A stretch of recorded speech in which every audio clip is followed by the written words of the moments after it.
কুলপিটা মালাই কুলপি খেতে বোঝাই যাচ্ছে না, বাড়িতে তৈরি করা পুরো পারফেক্ট আইসক্রিমের মতো হয়েছে, একদম দোকানের মতো না? দোকানের মতো পুরো একদম। দোকানে এত দাম দিয়ে কেনা হয়, আর এটা কম দামে কম খরচায় দারুণ ফাটাফাটি হয়েছে। মানে ফাটাফাটি খা, একটু খেয়ে দেয়। আহা খুব ভালো হয়েছে না? একদম মালাই গেছি। ঠিক আছে, হেভি হচ্ছে। এসছি আমি একটা রেসিপি নিয়ে, দেখো মালাই কুলপি, অসম্ভব ভালো হয়েছে। দেখো এখন যা গরম পড়েছে না, বার করতে করতে ফ্রিজ থেকে বার করতে করতে কেমন গলে যায় জানো তো বন্ধুরা। দেখো অসম্ভব খেতে পেরেছে, ঘরে থাকা উপকরণ দিয়ে আমি এই মালাই কুলপিটা করেছি। এখন এই গরমে না মানে আইসক্রিম বলো কুলপি বলো ভীষণ খেতে ভালো লাগবে, একদম যেন কলিজা ঠান্ডা হয়ে যাবে। আর এই কুলপিটা আমি মানে খুব সাধারণভাবে করেছি, তোমরা কিন্তু এইভাবেই করতে পারো। আর কিনে তোমাদের খেতে হবে না যদি এইরকমভাবে তোমরা তৈরি করো, খুব ভালো হয়েছে খেতে। তোমরাও দেখবে আর দেখে করবে, করে খাবে, ঠিক আছে বন্ধু? ছোটো বড় সকলেরই ভালো লাগবে। কিন্তু চলো প্লিজ এবার আমি রেসিপিটা দেখাবো তোমাদেরকে, মালাই কুলপি রেসিপি। চলো এখনের মতো রাখছি, টাটা বন্ধুরা। আমি দেখো দুধ নিয়ে নিয়েছি, আমি দুটো এখানে কুলপি বানাবো। দুটো কুলপি বানানোর জন্যে দুধ নিয়ে নিয়েছি, 1/2 লিটার দুধ নিয়েছি। এখানে দুধটাকে আমার এখন ঘন করতে হবে। আর এখানে আমি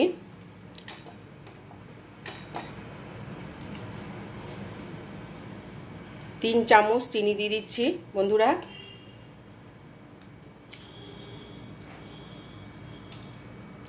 তিন থেকে 4 চামচ আমি চিনি দেবো এখানে।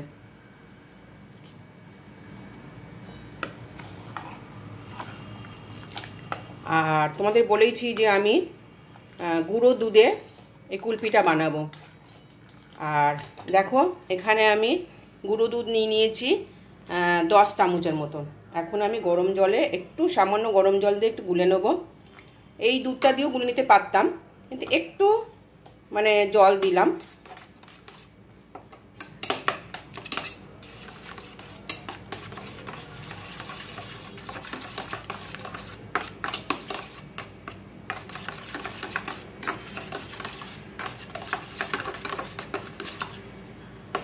দেখো দুধটা ফুটছে, দুধটা আমার ঘন হবে। এই যে মালাই কুলফি দারুণ লাগে খেতে কিন্তু বন্ধুরা। আজকে আমি কিন্তু ট্রাই করছি, জানি না কীরকম হবে।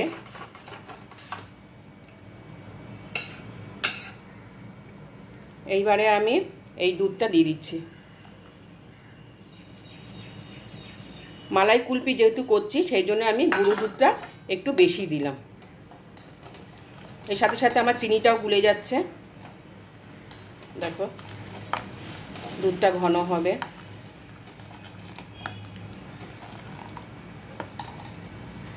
এরপরে আমি দেবো, এই দেখো এই যে কর্নফ্লাওয়ার দেবো একদম কম দেবো বন্ধুরা, জানো তো? তোমরা দেখতে থাকো, একটু দুধটা একটু জাল হয়ে যায়। এই কর্নফ্লাওয়ারটা 1 চামচ কর্নফ্লাওয়ারটা আমি জলের মধ্যে, গরম জলের মধ্যে গুলে নিচ্ছি। এইবার আমি ওই দুধ ফুটছে ওই দুধের মধ্যে দিয়ে দেবো বন্ধুরা।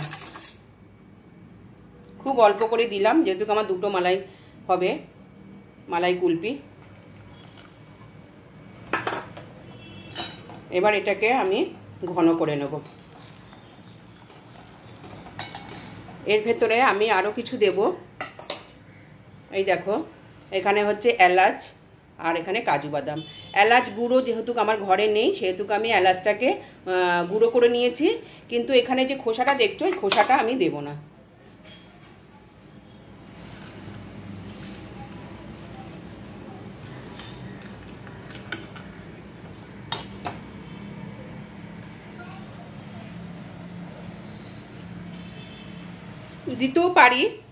দিতেও পারি, সেটা আমি তুলে নেব তাহলে, জানো তো বন্ধুরা। আমি দিয়েই দিলাম, খোসাগুলো আমি দিয়েই দিলাম।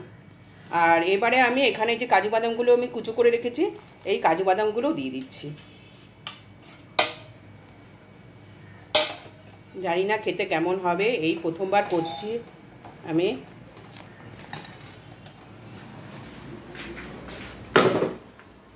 দেখো বন্ধুরা কতটা একদম হাফ হয়ে গেছে আমার, ঘন হয়ে গেছে, দেখতেই পাচ্ছ। আরও ঘন হবে, আর একটু ঘন হবে, তাই তোমাদেরকে আর একবার দেখিয়ে দিচ্ছি। আরও ঘন হবে।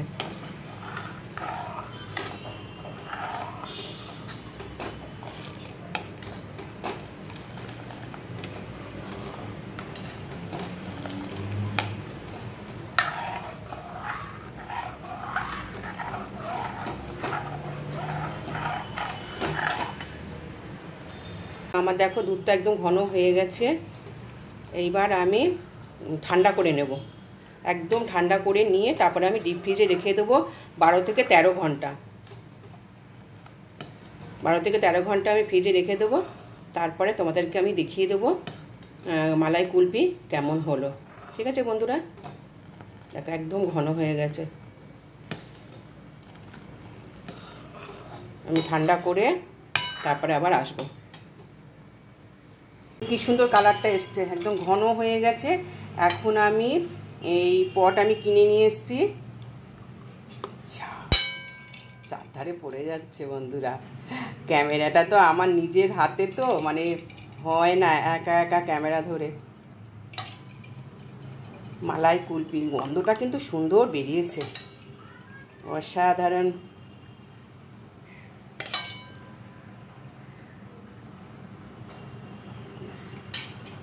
এবারে এই দুটো পড়ে গেছে,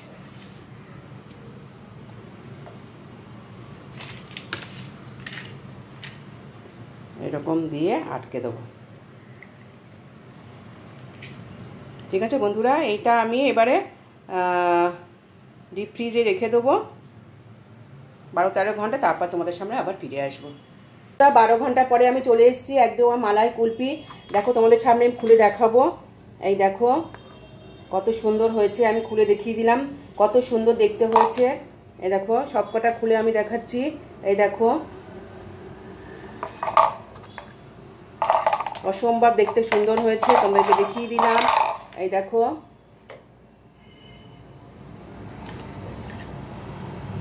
এই মালাই কুলফি যদি তোমাদের কাছে ভালো লেগে থাকে তাহলে প্লিজ আমাকে কমেন্ট করে জানাবে আর একটা লাইক করে দেবে। ঠিক আছে বন্ধুরা, এই দেখো খুব সুন্দর হয়েছে একদম।